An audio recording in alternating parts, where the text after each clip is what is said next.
Hi everyone, my name is Vasjen Katro, also known as Baugasm.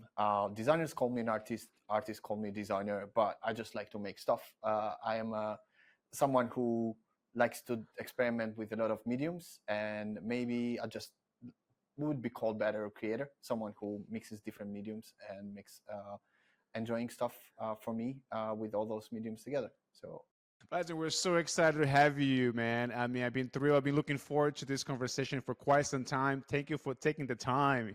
totally, thank you for having me, and this is awesome. Like I'm super happy to be here. I watched some and listened to some of the Minded podcast, and it was always I was like, oh, this is very interesting. Also, the artists that have been talking and the platform, the way how you set it up is it's very different and new, and I really appreciated that.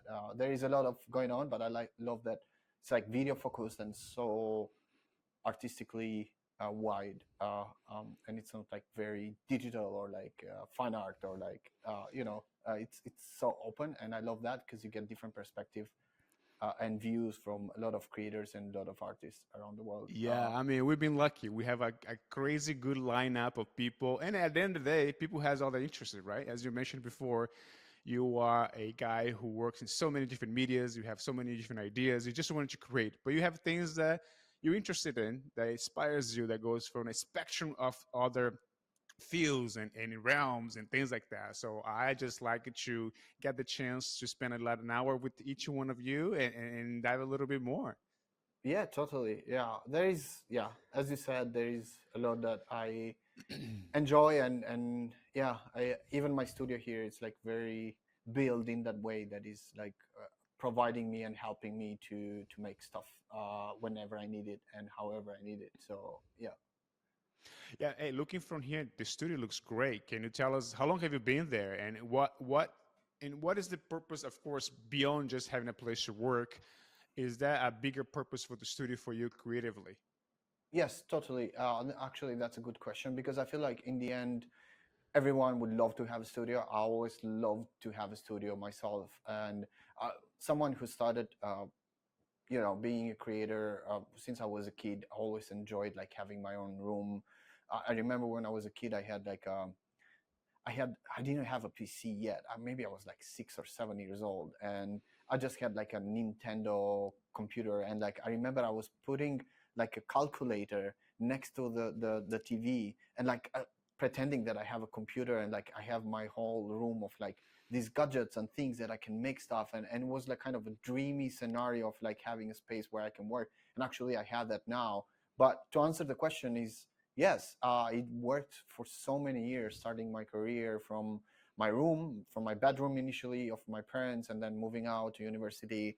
Um, my studio has been always at home, and it has its good things, but also its bad things because you can wake up one day and be with your underwear, and just the day passes of you being in front of a computer, and you can just realize in the end of the day that you basically are still in your pajamas and you haven't left house, and it feels like that's it. It's like the day just passes by. It's lovely when you do it for and I did that for a couple of years, but then I felt like I need a place where at least feels like I'm leaving home and feels like I'm commuting to something and feels like I'm going home. And my studio is very close to my home, sort of like 5 minutes walk. But still, sometimes I would just um, get out of home, like dress up, like in the morning. And it's so important for me mentally to wake up in the morning and feel like I'm leaving home to go and work and do this thing that, like when I'm here, I know that I will basically have to do stuff. Like I have to be focused on my work, be creative, get calls, talk to friends. Of course, there are times that I would come in the office at like 10, 11 in the morning, and I would leave at 10, 11 p.m. and feels like home. For many years was like a hotel. Like I would just go there and like fall asleep and put something to watch or whatever. And yeah, it's been like that. But probably I'm trying to change that. But as I said, the importance of the studio, it's that it's like commuting and feeling like when I'm here, I can do, and everything that I have in studio is like designed in a way that I have all the tools that I need to be creative at. And friends are not visiting home anymore. Like they can come here and like hang out, and it's like Even I shared the studio with my partner. Some of my friends call it the man cave. Like I don't like that word, but it's like the place where everybody gets and like spends time together about work or even fun and birthdays and surprise parties happen here. So I've been having this space for like 3 years maybe now. I had a different one before, and my dream is to have another one bigger, probably sometime in the future. But fingers crossed, maybe it will make that happen. Yeah. So you said something bigger. What would be the purpose of something bigger? What else would you like to do with the space that you need uh, more space? Yeah, totally. Yeah, like for example, I recently I want to get a lot like mixed with a lot of physical stuff. I've been doing like a lot of 3D printing recently. Also, sometimes I need to paint things or like spray paint things and mix colors and like scanning and even like motion tracking and things like that that I need to do on my work. And the space is great. It's 95 square meters, but the ceiling is very low and doesn't allow me to create all of those stuff. And also like the place is amazing, has a very good location and everything, but sometimes I need to uh, do spray painting and things like that, and it's very closed area. There doesn't have that many windows. It's just one entry door. I would love to have the space to be creative, and also I have a big passion for cars, so I would love to have like a place where I can put my car inside and also like work on the car, and also in the same time like make it like a shop for the car, but also like have a lot of tools and computers and technology and like all these things together. That would be my best playground, my best place to live. You can leave me there all year round. I'll just be there, and like that would be. I don't want to go out anymore. Yeah. Are you working on a car right now? uh, it never has stopped and probably will never stop.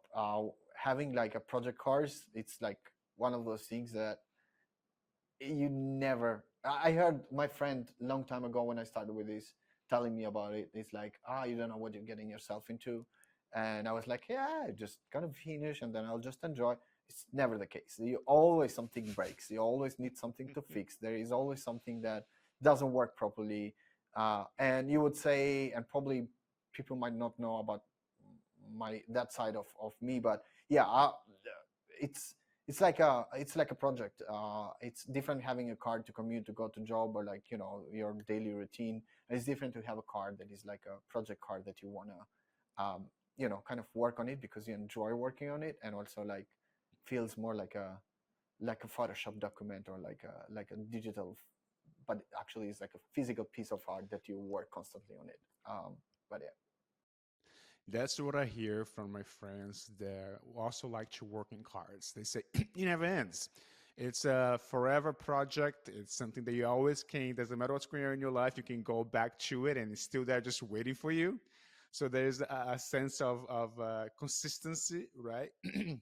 And do you have like a dream car, something that you love to working on, or just to have it, just to be able to drive it around?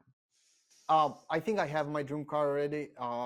It became my dream car. I didn't like it in the beginning. It was not like something. And all honestly, I never thought I would be saying this at this time, and I would never think I would be like a uh, someone who is obsessed with cars or like enjoy cars. And I don't enjoy all cars. Like I don't like supercars. I mean, of course, I do some of them, but I don't enjoy like real supercars like Lamborghinis and things like that. I love them aesthetically, but I wouldn't want to have. I rather have like something that is classic, that have made an impact in society in a way or another. I'm not saying the Lamborghinis have not, and like any other supercars. But a couple of years ago, I mean, my dream car is the Land Rover Defender, and I already have that, and I'm super happy that I have it, and I have it by accident. I mean, I can tell the story, but probably, yeah, it's that. And I mean, of course, probably it would be maybe Porsche 911 or something else. I don't know, like maybe a Toyota Yaris GR, the new version, which is like fun to drive car. I would if I would buy a new car, probably I would buy that and have it for the rest of my life. Yeah, locked up. See, that's what I was talking about. You never know what people are interested in. Here we are. At least I'm finding out more things about you that you're super interested in car, and that's something that seems like it came to you later, right? Not Yeah. something that you grew up super interested in cars. It was something that as you become an adult and you started finding a little bit more, you took Uh, the interest in on. Yeah, exactly. Like, sorry, you brought me to truck because I started saying that and I diverted to something else, which is my mind goes like all kind of corners there. But yeah, I initially I was not gearhead as they call it. Like I didn't like cars at all. I was not interested, even when I was a teenager or even in university. Just a couple of years ago, I wanted to get this car, which um, me and my partner we take a lot of like photos and videos together for like photography and different kind of aesthetic projects that we do. And always at one point, I love doing like something with a car, something that looked like very cinematic.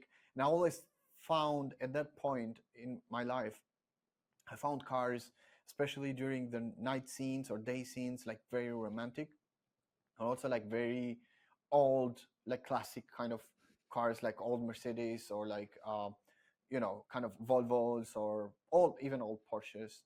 I found them very nostalgic and like very cinematic. And when I turned 30, maybe you, I joke about this, but like maybe midlife crisis hit early on me, and I was like, uh, I'll buy myself a present, and I bought this like old Mercedes W123. I didn't know what I was getting myself into, and I was like, I'll just fix it up and use these to take some photos and videos. And I did that. I took the car, and then as soon as I started working on it, COVID came, and I had the car in a different city, and I couldn't. I left someone to work on the car initially, and it was not getting where it was getting to. And then the funny thing was the person who was working on the car could not finish in time, and I always wanted to do these photos and videos, and felt like time was running out. And then that's how I switched into my 3D work. I was like, I have all this knowledge from my Baugasm project, and maybe I can start creating this car in 3D and putting it in different weird scenarios where I wouldn't be able to see it otherwise. So like, I don't have the car anyways, physically close to me. So I would basically just take the car and put it on like weird scenarios that aesthetically I would love to photograph, even though I wish I would have the car close by, because I felt like I could do like videos, like a mix of the two, like taking an actual photo of the car or video and then having the car somewhere in the air, and would be like, people, how did you do that? Like like having that kind of a mix of the feelings of the aesthetically. And the funny part was how I got my Land Rover Defender, which I even didn't know I wanted another car, and I didn't want to sign up for another project car because I thought this is a fun thing, I'll enjoy it.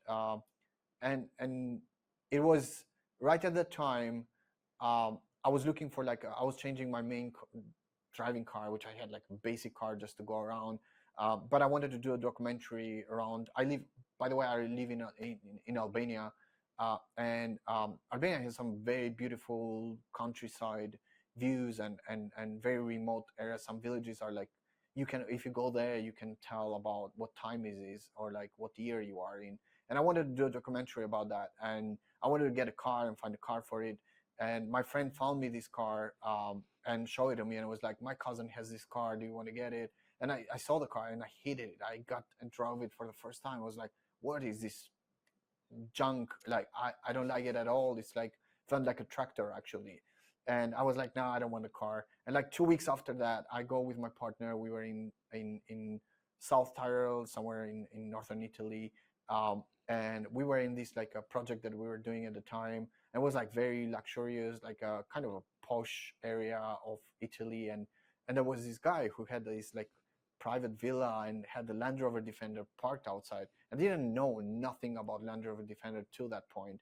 And I asked him, he's like, oh, that's a car. I was just looking to buy that car. And he's like, yeah, I bought that car like a couple of years ago for this much. And it was like 4 times more expensive than the car I was looking to buy on.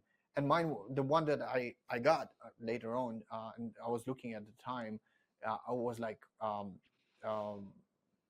10 years younger earlier than that. So, and I was like, wait, that much? You bought that car for that much? And then I just started googling around and seeing like what's the value of these cars and what's the story. And then I called my friends like, keep the car. I'll just get the car. And then I come back and he said, no, no worries. My friend is going to keep you the car. I was like, no, I'll send you part of the money now. But in the end, he told me that the car is sold. And I was like, what? Anyway, I fought with him. I ended up getting the car, and that's how I got into cars. But I don't want this to be all about cars because I love cars. But yeah. I love it. That's an interesting idea how that led to something else. But let's go ahead and talk about Baugasm because I think this is something that a lot of people know you for. It's become very much a part and an identity of what you're doing and work wise. So, first of all, the name is just too much fun. You know, I mean, telling about getting someone just to be able to visualize and go like, oh, I get it. How did it come about?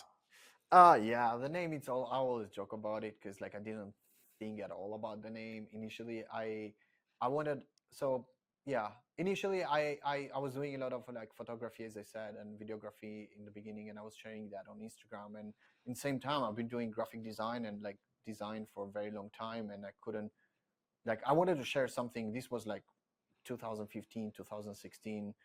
Instagram was still like booming. It was like the beginning of the whole Instagram medium and social media. So I wanted to share my design stuff, and it started with having, like, I would just say I'll open an account and then post some stuff in there, and I had Baugasm as a username for some other project that I was thinking, like I would just share like inspirational graphic design things that like a gallery of things that I find online that I love.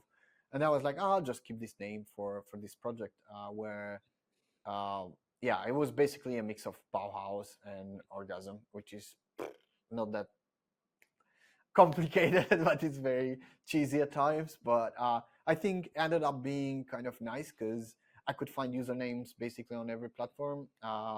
Nobody had that name anywhere. Even the hashtag Baugasm was like non-existent anywhere. And funny thing, I have like a um, notification every time Baugasm is mentioned on the internet.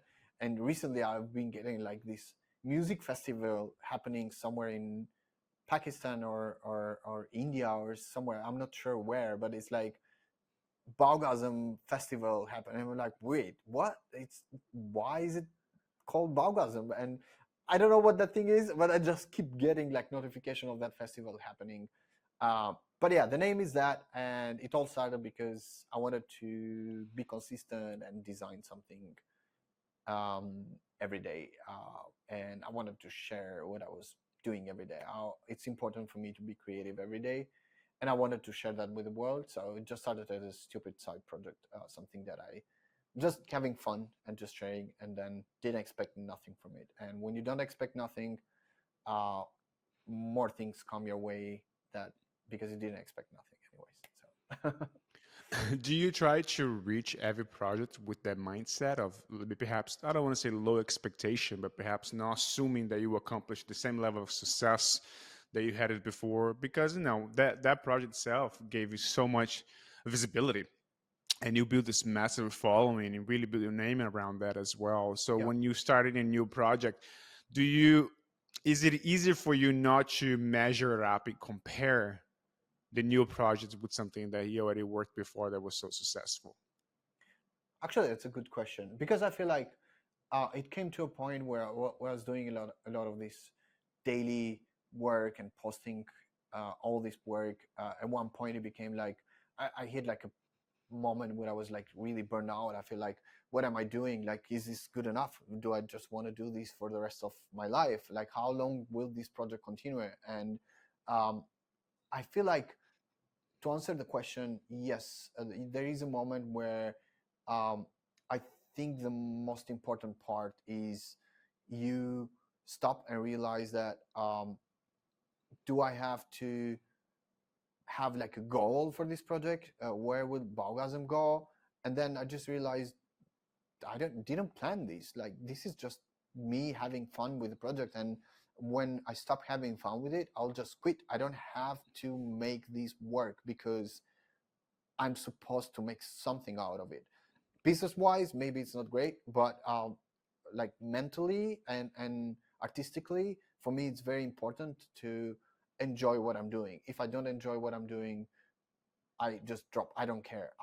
I don't want to force myself, because it's just gonna make me get very frustrated of the work. And like, for example, it happens to me all the time with a client project. For example, I will start working on it, and I put like my whole energy, 100%, 200% of my energy initially on the project, doing like brainstorming everything, like, and my first take on every project is the best take I will ever give. If then the project changes direction, or like the client finds like a different way to approach, or like go on different direction, that's where my whole motivation goes away. Because I had like a, of course I'm flexible on like moving and going, but I don't naturally, instinctively, I don't have the same energy as before, because I kind of lost that momentum. I lost that fun that I had initially with it. So it's the same with that. And also with, I had a moment where I hit sort of a burnout with Baugasm, in a way of like, I don't want to do it every days. I'll just do once a week or once a month. And I kept enjoying that, like not posting actually every day, because social media also has its bad side to it, which is nobody talks too much about it. But when you are a creator on the internet and your life depends on it, sort of your business depends on it, it becomes to a point that you're kind of sleepwalking, and like seeing what you posting gets the most attention, and like people like this more, and because people don't like these other things more, um, maybe I should not do more of this stuff, but I should go with this direction. I came to a point that I said like, fuck that. I don't want to. Sorry if you can bleep that out, but I don't know if we are. Oh no, it's fine. You can cuss Yeah. away. Okay. Awesome. I'll try not to do, but anyway. So the idea is that I didn't want to have that. Like, I came to a realization that social media is sort of dictating the way that I work, and I didn't want to do that. I spent so much time researching and R&D on my projects, like from 3D to different mediums that I work on, and sometimes I try things that people will not understand, in my opinion. Maybe only other creators or designers or artists like me would probably understand, of like how they would see it on my perspective. But the majority of people who follow me on Instagram, maybe are not all of them designers, just found a way to get entertained by watching my posters, or like finding interesting to see something aesthetically pleasing. So they wouldn't get what it took to actually make this new, refreshing for me poster. But for them, it's like, and I think Rick Rubin has on his book something mentioning about this. It's like, it sometimes if you do like 90 or 100% new, people will not understand you. Rather, if you want to make something different and new, it's like maybe you put like 10% or 20% new, and keep that like something that people relate to, and then make a change. And this is more related to music, but I think applies in almost every artistic medium, in a way. But yeah, and I don't have any expectations now of my work, even with my personal work. I started my personal work. It's been just doing photography, video, and cinematography, kind of aesthetic stuff. And then when I started with the 3D, didn't have any expectation. I just started basically making these images. Some of them took off, and they, I've been doing kind of juggling between the two projects together. But yeah, sorry, a lot to take there. But I wanted to give an insight of everything. No, I appreciate it. The fact that you so clearly understand that at one point the social media was not kind of directing your Yeah, vision, how you should create and what you should create. I think it's something that a lot of people struggle. Of course, social media is not what it was in the 2016, 15, in the early days, that people really had an opportunity to grow organically. Today, it's so much harder to make it work, but still, people very much if one thing go viral, they just keep doing the same thing over and over and over again. Yeah. try to keep the eyeballs and the visibility. But for you, you were able to expand, as you mentioned, different medias, different projects, and things like that. Um, do you? I guess what I want to know is terms like how ahead of time do you think about new projects? Are you working in a calendar year? You're thinking about on the fall, I want to have something new, or perhaps there's a big exhibition coming up, or I want to be part of this, this festival, something that's happening. Do you plan your year ahead of time in an aspect of not only what's going on in the business, because I'm sure you already have things lined up for the rest of the year, but for the future, the new endeavors, the new project? Do you set goals for yourself that you try kind of, hit it once in a while? Yeah, that's a good question. I honestly, I don't have like written down or like very planned goal for the whole year, but I have like ideas of like what I want to do, and that's related also like what I want to do with the mediums that I work on. Like for example, with Baugasm, what do I want to do with it? In sense of like where do I want to take Baugasm next? Will it be just be sharing posters? And I thought a lot of for example, with Baugasm, what I want to do next at this point, and it's something that I'm planning now for the next couple of months, is like I want to take Baugasm a little bit more personal. Like I want to share a little bit more of like how what it takes to make these artworks, what is the behind the scenes of making this stuff, and like also showing different techniques that I use. Because as I mentioned before, I would spend a lot of time R&D and like researching and making these different artworks together. But in the end, people don't know what it took me to get there. Sometimes it would be very simple, but I want to explain to people my thoughts behind this kind of work. And with the other part, like planning around this, it's not that something that I plan the whole year that I will be doing this or like I will take it there. I'm very spontaneous. For me, what inspires me, and it's like it could happen that the next 2 weeks I get super obsessed with making rugs, and I will just order a machine to make rugs, and I will spend like the next 2 3 months making rugs, and then I will find a way to make that a fun thing until it lasts, and then I ditch it and I move to something else. So yes, for me, it's not like something that I plan ahead overall for the whole year, but it's like as things come, I'm still a kid who comes to his playground and knows that has to do some homework, but then the rest of the time is like, how can I learn new things and like make cool stuff with these new toys that I got my hands on. I like to do a lot of research on new tools, what tools I can embed into my workflow that allow me to create things that I wasn't be able to make before. How can I grow? How can I learn my skills? And I feel like I'm still I'm very humble about this because like I feel like I don't know shit. I feel like I need to learn a lot. There are so many cool stuff I could do that I want to do. It's just a matter of like wanting that like deeply to actually sit down and do it. And when that moment hits, I know that that's the perfect spot. And I don't want to plan something because when I got those moments, those are the best moments to learn and be creative. Like I would have a project for a client that I know that I would be booked for 2 months working on that and would be like super busy. Those that happens every time. When I'm like that, I get a new idea about a personal project, about something that I want to experiment with. And I'm like, shit, why now? Why now when I need to do this thing that is so important? I have to deliver it. I committed to it. And those are the moments that something sparkles. So for me, planning something, it's not always working great.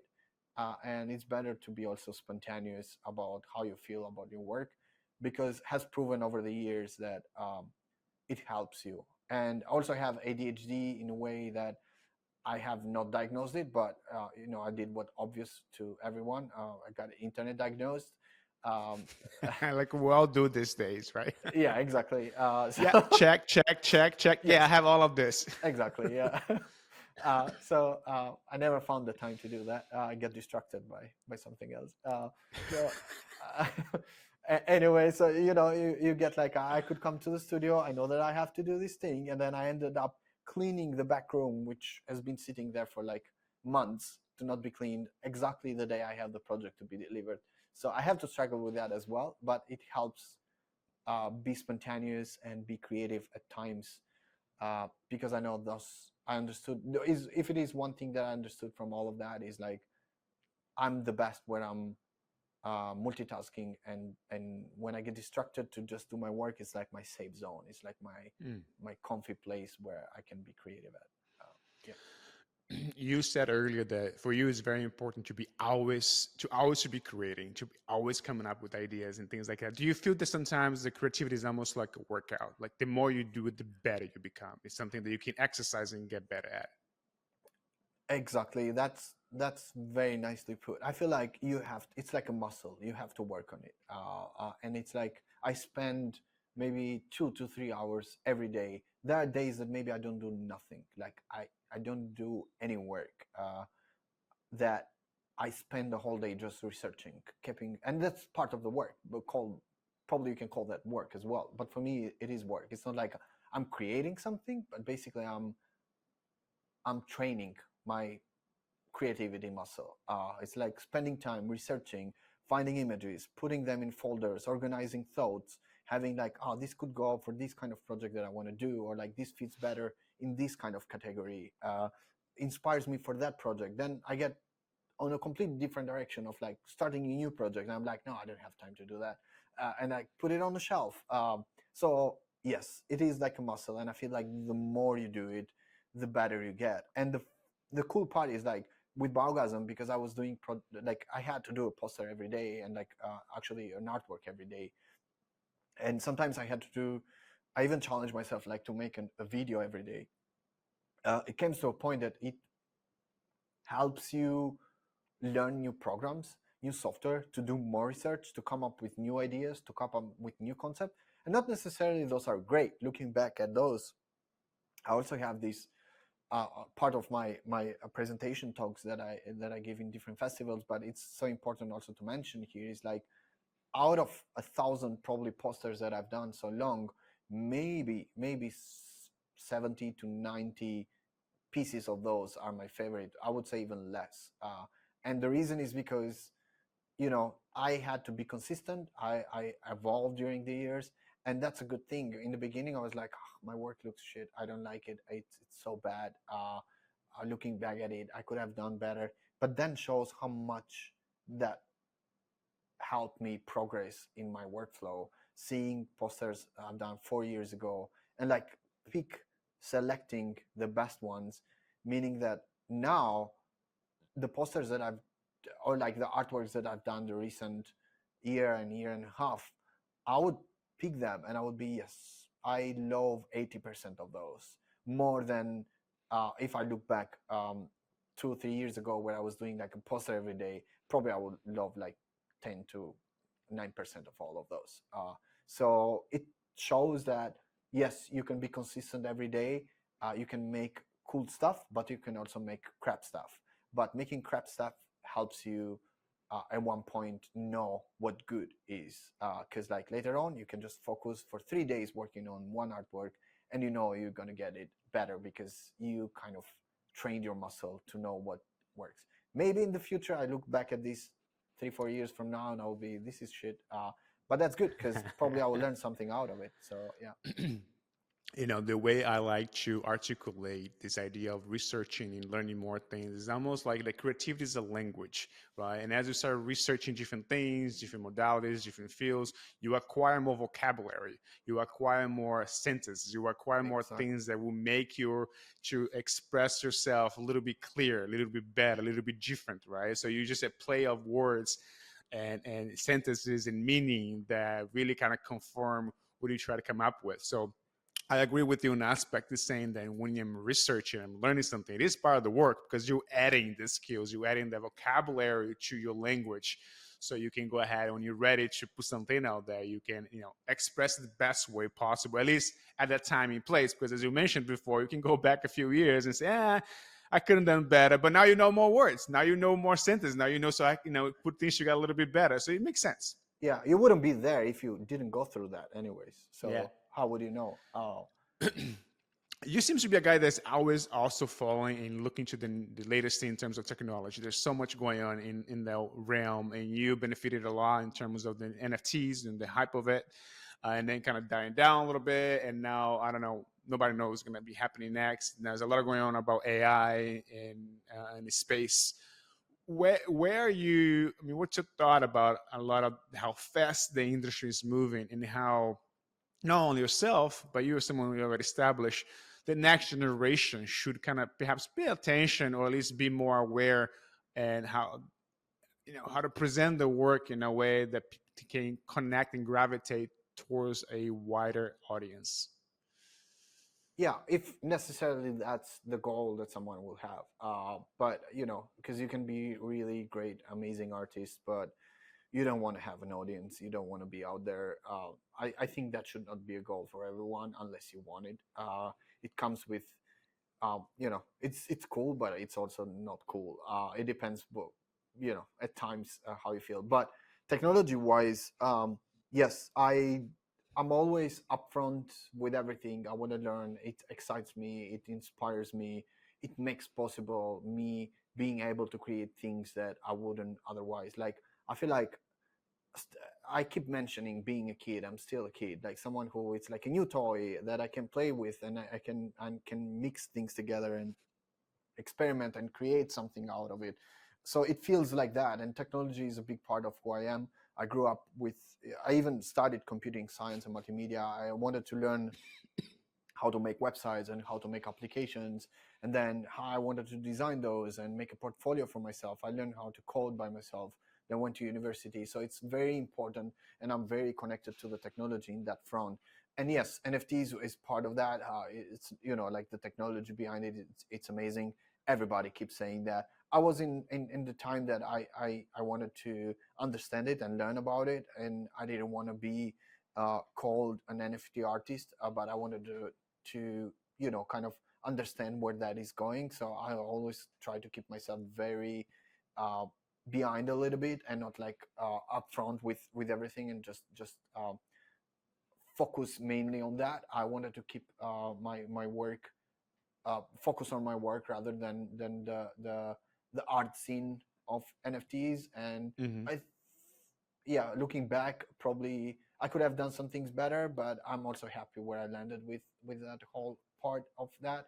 Uh, AI wise, it's something that I'm super excited, and I am. A lot of people look at it and say, it's not great. It's not great for a lot of creators because probably it's going to take a lot of jobs. And yes, I think it's going to affect the world in big time, creative industry big time.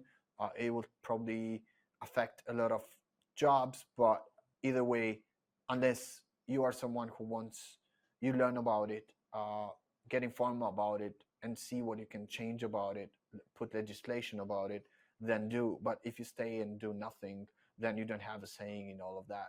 You have to get informed, and that's for me. It's I'm trying to get informed about AI. What is the good? What is the bad? And clearly there is both. Creativity wise, I think it's amazing. For new generation, probably you just it's for me the way I look at it, especially on visually and aesthetically. Um, it became like my assistant. Now I'm using ChatGPT basically for everything. It's like in everything that I do, I found places where I can integrate it into my workflow, and it's just going to get better with the years. But I also feel like uh, creativity wise, with like visually platforms would be like, for example, I keep making things with AI that otherwise would not be able to. But I use it as a tool in a way that I can create something, take it into 3D, and mix it up, and then bring it to another software. I don't want to just use whatever I get out of it, because what's the point? I want to work on it. Like, how can make something that I can use into my workflow? Because I don't want to get. I'm not doing my stuff and my work because I just want to post it there and like people to admire it. And I would feel like left out if I didn't take part on it. But as I said, how does AI know what something is good or bad? How does AI know if that looks aesthetically pleasing or it meets all the criteria? If you don't ask for the criteria or you don't set the rules. Uh, but yeah, I would say it's exciting times. I look forward in the next 5 to 10 years. Probably are like the most amazing years they're going to be in my life, because a lot of things are changing. I'm also becoming a father soon, which is like a new thing. But also, uh, I'm really excited about technology-wise, what would be where the world is going to be, because I feel like a lot is going to change in every kind of aspect, from the internet, from the technologies, from every appliances we use every day. I I have this feeling that it's going to be implemented basically in everything, and in every way that we're gonna have to learn how to live with it and be creative with it. In my workflow, I feel like, yes, it already helps. Even some part of my artworks that I'm doing now, I'm mixing it with AI and seeing how far I can take it, like animating or even creating 3D elements, but starting from the AI generative figures and then moving them to different heights in different softwares and different platforms. So, what are some of the next projects that you're working on? Let's say, what's the next playground this kid is gonna start playing with and coming up with? What's in the pipeline for you coming up? So what I'm trying to do is like, at this point, which I'm really excited about, is how can I, for example, how can I use AI to create things that otherwise I wouldn't be able to, and then take that to the next step. And I feel like we're going to start seeing this a lot from other creators as well, where we start going to see things that otherwise would have been very time consuming or not able to create. I look at AI in a way for the moment as a user interface. It's like a different kind of input with a computer. You don't have to use a mouse anymore. You don't have to use a keyboard anymore. What you use basically is, and you don't have to use a programming language to make the computer do a software or a program that you want to achieve something. Now you can just talk to it in your native language, English, whatever language you want to. You can talk to it, type or write something, and the computer will make it. The computer can make a plugin for After Effects. The computer can make AI can make a plugin for Cinema 4D to achieve something that otherwise you wouldn't be able to, or you require you to learn how to code. So for me, the next projects, what I'm excited about is like, how can I take this power to make things that stand out? Because with AI, we're going to see a lot of saturated stuff. We're going to see in the next few years a lot of things that are very similar to each other. Everybody's going to make whatever a prompt everybody's going to make. And the ones that are going to step out and look different are going to be the ones that do it differently. And for me, the key is still have to figure it out. But the key is like, how can I use this as a workflow and to add my uniqueness to the whole project. So I'm doing a lot of that. Like, for example, even I have this artwork here that I have as a wallpaper. Is like basically using AI to create like translucent engines of the cars. You see how the two projects mix now. It's like the passion for the cars and for the photography. It's like, how can I use like an engine of the car, make it look like translucent, like made of glass like a with a tube that are made of like neon lights from inside that look like 2D and not looking actually 3D.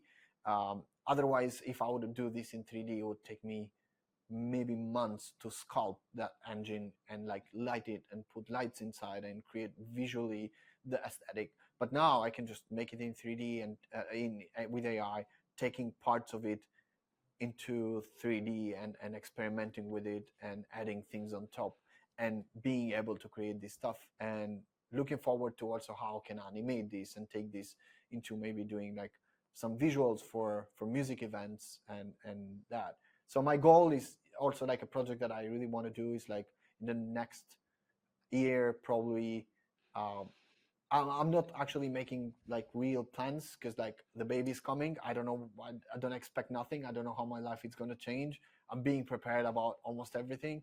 But the idea is that I want to have like a solo show somewhere nice, organize like something that will be like all kind of genres of my artistic uh, career mixed together, like from having a car in there and having like some animations in a big screen and having music being played and some performances and like printed materials and someone making coffee and drinks. So like having something that is like very a mix of all of these. I would love to do somewhere major city. So I'm looking forward probably to organize something around that. It doesn't business wise is just something that I would love to have as part of my career and like to make something out of it because I'm super excited about making something physical because I feel like I've been exploited a lot with the digital stuff, so I want to get more kind of in person. And yeah, sometimes we miss that when you're just online. All the time. Yeah, no, I hear you. Well, before I let you go, there's three questions I ask everybody, and All now right. it's your turn. So I need you to recommend us a book. It can be something that you read recently or one of your favorites. It's up to you. Recommend us a movie or a TV show, a documentary, something to watch. And a guess. Who should we invite to be here next? Oh, awesome. All right. So probably a book. I don't know if this is like, it's a book that I probably reading it now. If you are young and just starting out, maybe this is a good book. But it's like Rework by Jason Fried, I think it's called. I read this when I was in high school, just getting out of high school, first year of university. It's more like a business book. You read through it.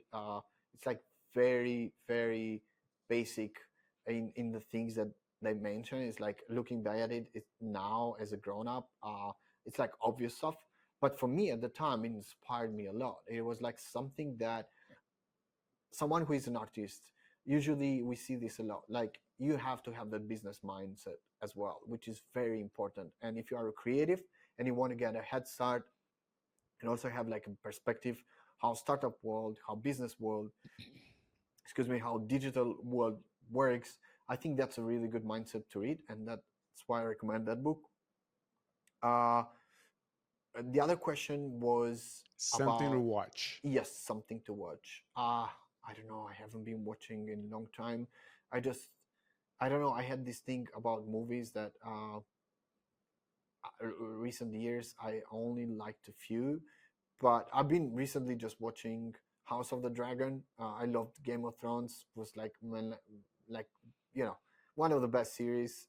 So I watched that. I would recommend to watch that. Documentary wise, I don't know. There are nothing that pops up in my mind right now.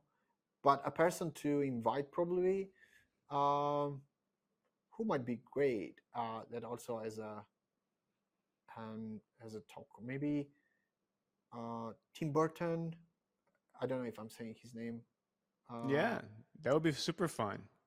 correct, but sorry if I butchered your name. But yes, but I'll send you the name of the person. It's like I've been on a conference with him, and it's amazing history of his life and his career, and would be great to have him here probably, and we'll have a lot to talk about and very interesting different perspective to stuff. No, I would love that. That would be super interesting. We're always willing to, learn from more people. The more the merrier for sure.